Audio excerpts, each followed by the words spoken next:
Hey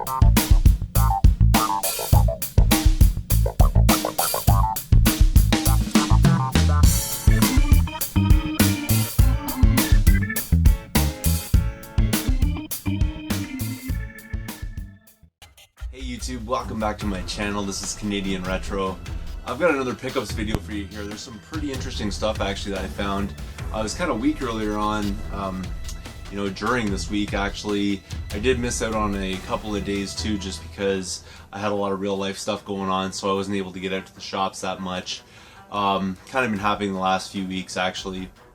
So that kind of put a kibosh on getting a lot of stuff in or finding, really decent deals and stuff like that out there, because obviously the number of days that you can't get out there is the number of days that things are slipping through your fingers. So kind of interesting stuff that's going on there. Just a little bit of an update. I was ranting essentially the other day about a $200 NES system at a Value Village that was complete in box. And it looks like I was wrong because somebody ended up buying it. So it must have been a great deal in somebody's eyes, because not the following day but the day after that it was off the shelf, and obviously somebody had taken that home with them, or maybe they took it in the back and repriced it and it was coming out later. I don't know about that, but I'm pretty certain that it probably was somebody that purchased it. So congratulations to them because they got the biggest scam deal of all time. I don't know what they were thinking when they bought it, and I don't know who bought it, but that's the way that goes. When I did walk into the store a couple days later, there were some NES titles which were really overpriced. They were asking $10 each for the ones that were there. There may have been more earlier on. Somebody had cleaned out, who knows, because there was a good stack of games there. Some, like most of them, were just like common sort of $4 type of games. They wanted $10 each, so I left them behind. But I did go in. That was earlier on in the day, and I came back later on in the day actually because I wanted to see if they were still there. And as I was walking in, there was somebody buying up a whole bunch of them, and you could see them. They're on their phone. They're checking the price charting app and stuff like that. I could see exactly what they're doing. They had one of those nice big gigantic kind of phones. They were on there checking the price charting app, and I mean, price charting's telling you those are $4 to $5 games. So I don't know what he was doing, still picking up some of those titles, but again, just enabling those thrift stores to jack up their prices. And obviously there's a sucker born every day. They're gonna buy that stuff, so they're gonna keep putting their prices that way. And that's the really unfortunate thing. When I saw that, I was just shaking my head going, man, you're basically just enabling them to do this instead of voicing like discontent with the prices that they're putting on things. But to each their own. That's what he wants to do with it. I don't know if he's a reseller or clueless, or maybe just a person making a collection and they're like, hey, it's, to buy it for $10 is saving them the hassle, or I don't know. It's hard to say, but honestly, definitely not worth it, some of the titles that they had in there for $10. Now, beyond that additional rant there, I'll actually get into my pickups here. The first thing I wanted to show you is actually not video game related, but just something I figured I might be able to flip at the Waterloo show, and it's a Yu-Gi-Oh! Like storage container type thing. It's like for little figurines, and there's like a little figurine in there which it says here is an exclusive figure, so I don't know how exclusive that is, but this is absolutely like brand new. I mean, it has some wear on the corners and edges and stuff like that, but it is from like 1996, I think, if I recall the date on it. I can't even... Yeah, it's something like that. Oh no, sorry, this is from 2003. So, it's like 13 years old, so it's bound to have that. Of course, they put some tape on it and stuff like that. Somebody tried to sell it at a garage sale for $10. Nobody bought it. So they priced this thing for $6.99 at the Value Village. I was checking online. This goes for about $35, so I figured, I just put like a $20 price tag on it or something like that, try to get rid of it at the show, and make a little cash to put toward my collection. So I'm not really interested in Yu-Gi-Oh stuff in 2003 or 1996 or whenever this was. I was way too old to be into this kind of stuff. So it's pretty neat though. Basically, it looks like a submarine almost, and then inside of there you would open it up and it kind of sits this way. You open it up and you can put all your figurines and stuff like that in it. So I'm sure there'll be somebody at the show that's interested in that. Kind of an interesting thing though, and like I said, it is never been opened, so that's really wicked. Moving on from there, I got a number of different things actually recently, so I'll start with this. This is something that I got from my wife just trying to remember, I think it was yesterday, and it says here it's a Skylanders Trap Team water trap, which is pretty cool. She just picked this up because Target in Canada is actually going out of business. Where Target's like basically shutting down all of its stores in Canada and liquidating everything. I'm pretty sure this was not under like a liquidation price, but I said if you're there and you see only at Target kind of things, then pick them up. So this is something that is labeled only at Target, so she decided to grab that for me. I think it's like $8 or something, which is basically what they go for here in Canada, so pretty cool right there. Moving on from that, I was thrifting around. This was on Friday, and wasn't really finding a whole lot. It was half price day at the Goodwill, which I picked up a couple of titles, but before that, I'll show you this. It's just a GameCube game that I picked up from a pawn shop. Super cheap, so I figured I'd pick it up. There's only really one reason why I'm picking it up. It's Tiger Woods PGA Tour 2005. I paid $1 for it, but the reason why I picked it up is because it's a double disc case. So basically, if I need a double disc case, this is one's in really good shape. And the game itself, I mean, goes for a few dollars. So hopefully I'll be able to sell the rest of the contents off, just recoup my $1 basically, and I'll get to keep that dual case if I ever need it for, you know, a more valuable game, which we can probably think of a couple, you know, that GameCube has. It's a double disc. So I decided to pick that up for $1 just because it was a slow day. And these two also came from the same day. Nothing really overly spectacular here, but it was half price day at the Goodwill. And I decided to pick these up because I saw a reseller there that was basically buying just tons of media stuff. It wasn't just he was buying games, but he was buying like DVDs, everything that was media based, because it was half price day at the Goodwill.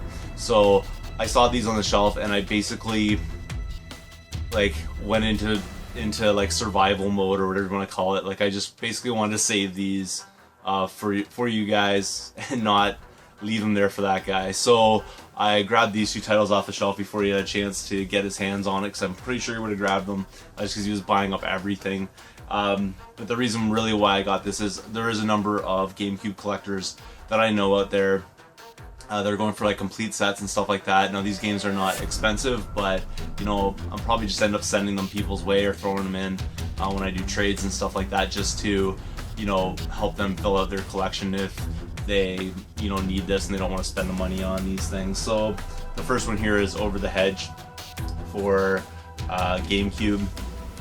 For this one here, I paid $2.50 and saved it from a reseller. So that was basically the idea behind it. And like I said, I'll send that out to somebody if they want it. The manual's in great shape. The disc is starting to get a little bit like scuffed up on the top of it, so I don't know if that's going to affect anything. There are some pretty sizable scratches on it and things like that, but I'll try to run it through the resurfacer. I don't know if it works actually, but we'll see. Like I said though, $2.50 for that's a pretty good deal. The next one here also came from the same store, and that's NASCAR Chase for the Cup 2005.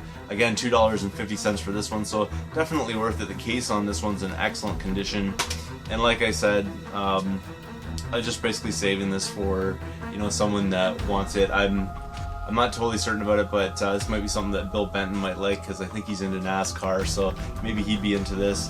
There's a French manual in here, but I'm going to chuck that out because it's one of those situations where the Canadian French manual is giant size and now it's curled up and basically destroyed, so I'm going to get rid of that because I can't stand it. It's so ugly looking when it's in there, curled around everything. But otherwise, the official manual's there and it's in great shape, and even everything's in there, like the precautionary booklet and stuff like that. The disc on this one is in better shape, that's for sure.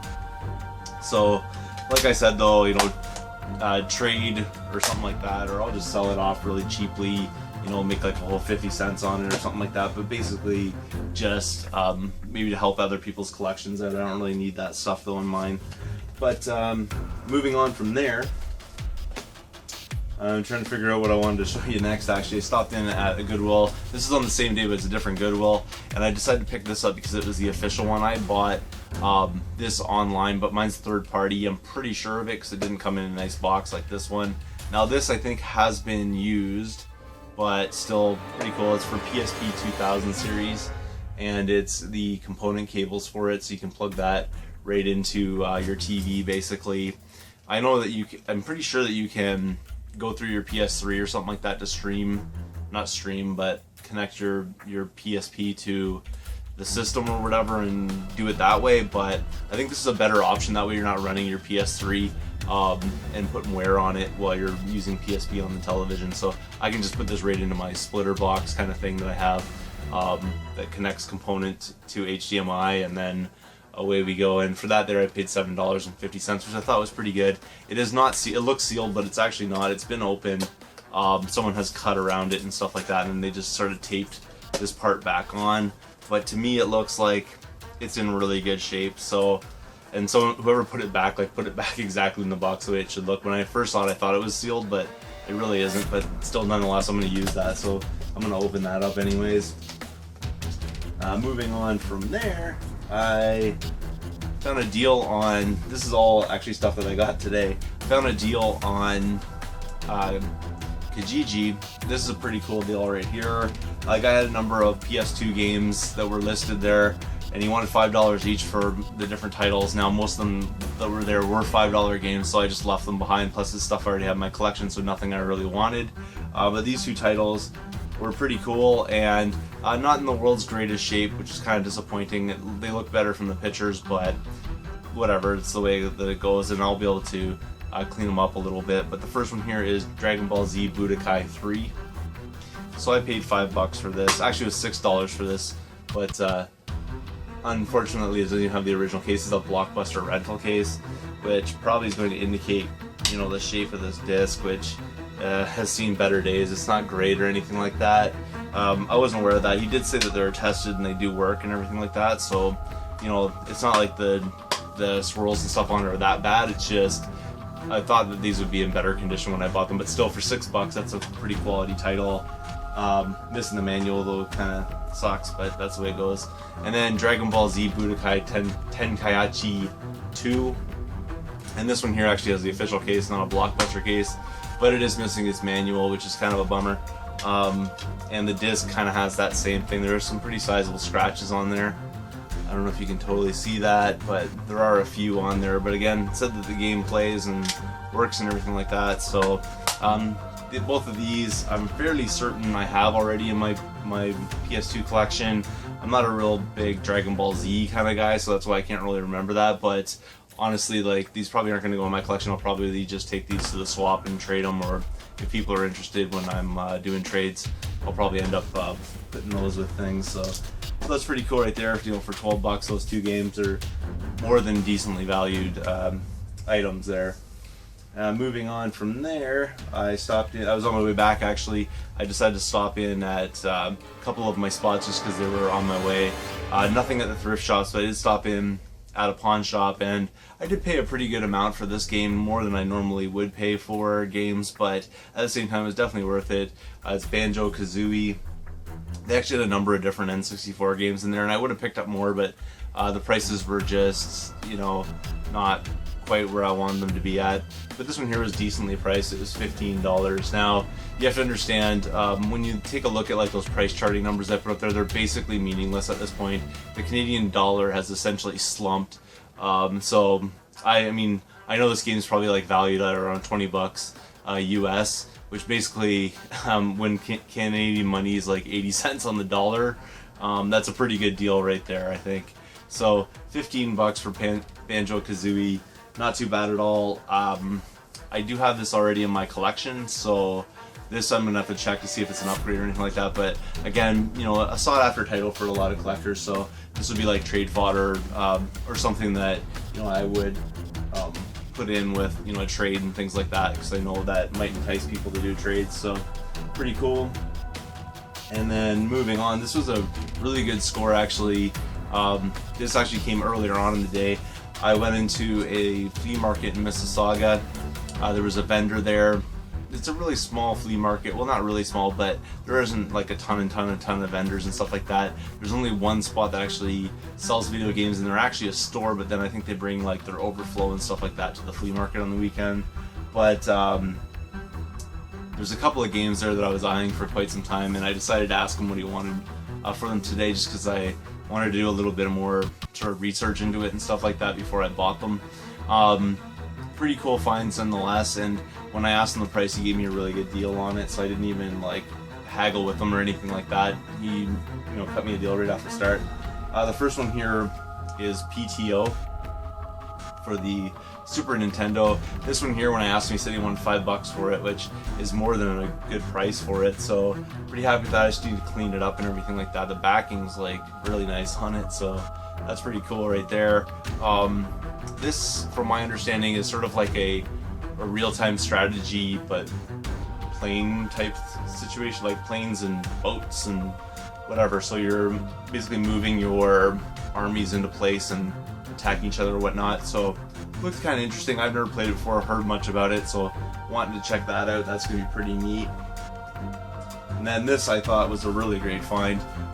It's not in the world's greatest shape, but the price I paid for it is definitely worth what I paid for it. So tons of fun right here. It's Hit the Ice. It's boxed and complete for the Super Nintendo. I'll just open this up. It's in pretty rough shape, like for the most part. The box is fairly beat up. Here, I'll actually show you that. There's like a big crease right there. All the edges are like completely worn and stuff like that. Looks like basically it's been crushed.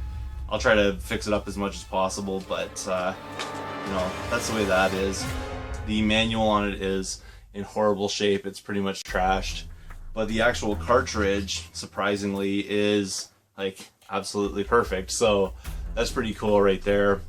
I'm not that interested like in the box and the manual and stuff like that. I'm really more interested in this cartridge, and it's in great shape. So pretty happy with that. And for that there I paid $10, which basically is the price that the cartridge would be on its own. And I think locally people would even be asking probably like $15 for the cartridge alone. So I thought that was a really great deal. When he said $10 for this game, I was like pretty pumped about that, just because it is a sports title, but it's a little bit different and the perspective's different. It's not just like one of those EA type ones. So, and nothing wrong with those titles by any stretch of the imagination, but this one here just has I think like more like an arcade kind of experience to it. So pretty cool right there. Awesome find. I might just like try to sell off a box to recoup my money that way on that one though. The last pickup that I want to show you here actually came from another Kijiji deal. I was checking the Kijiji ads, and these just like immediately popped up. I think like maybe a couple of people saw them before me, and so I immediately sent the guy a message because the ads were completely vague. Like there were no pictures. All it said that was the person had GameCube games, and to shoot him a line basically if you wanted to find out what he had. And so that caught me kind of curious, so I messaged him, and then I checked and while I sent that out, I kept checking Kijiji because I figured it'd take them a few minutes or whatever, or an hour, or who knows how long to get back to me. So I checked again, and then there was a GBA version of the same thing. No picture, no any details or anything like that. It's just message him for information. So I messaged him about what games he had for GBA, and then I found a couple of titles. Then he got back to me actually like almost immediately and said like what games he had for GameCube, and then sent me a picture of the GBA games, which was very blurry, so I can make out what most of them are just because I recognize the labels and stuff like that. But I did see this, and I was pretty interested in the one that I picked up. So this is basically how it worked. He said he wanted $10 each for the GameCube games. Now there was a bunch of stuff in there that basically were like $5, $6, maybe $10 games kind of thing. But these two were a little bit more, so I was happy to pay $10 each for the two games that I picked out. And then I said, for the GBA game, if I gave you an extra $5 on top of everything, I'd be more than happy to pay $25 for all three games. And he went for it, which is really great. First game I'll show you here that I picked up was The Simpsons Hit and Run. Now, he didn't have any pictures or anything like that of this, so I'm pretty happy that it's in fairly decent shape.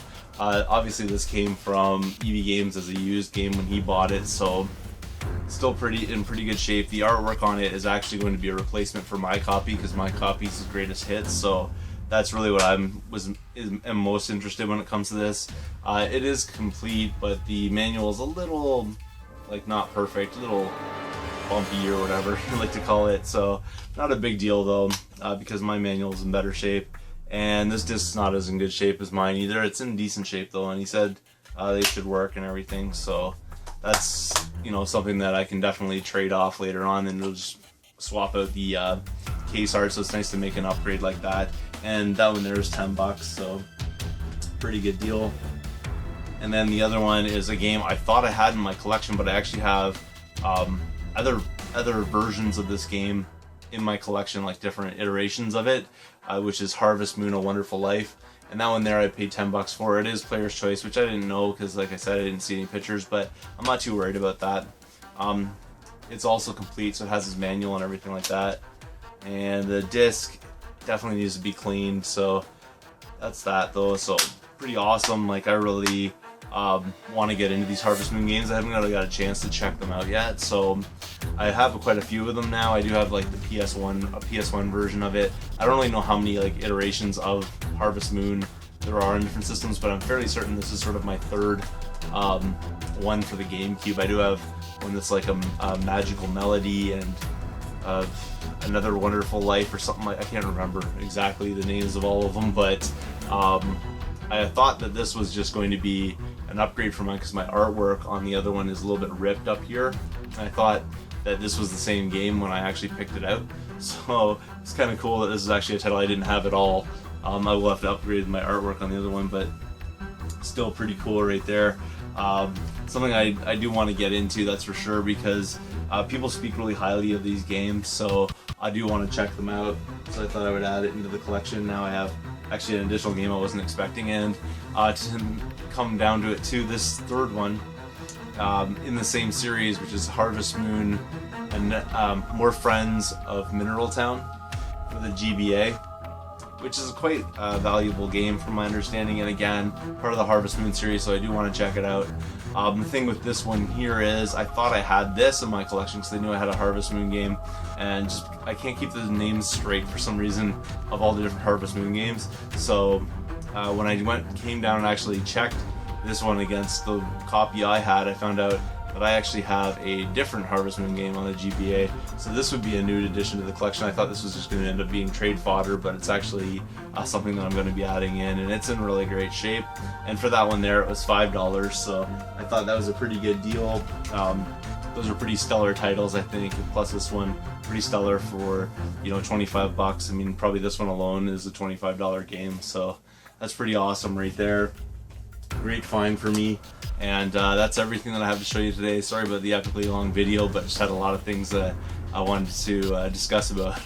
You know, the start there with my little rant about the prices and things like that, which is becoming a common trend in these videos. Not to be negative, but just showing you the way that it goes. So thanks again for watching. If you haven't subscribed yet, please do. Feel free to thumbs up this video, comment down below, and I'll see you all later.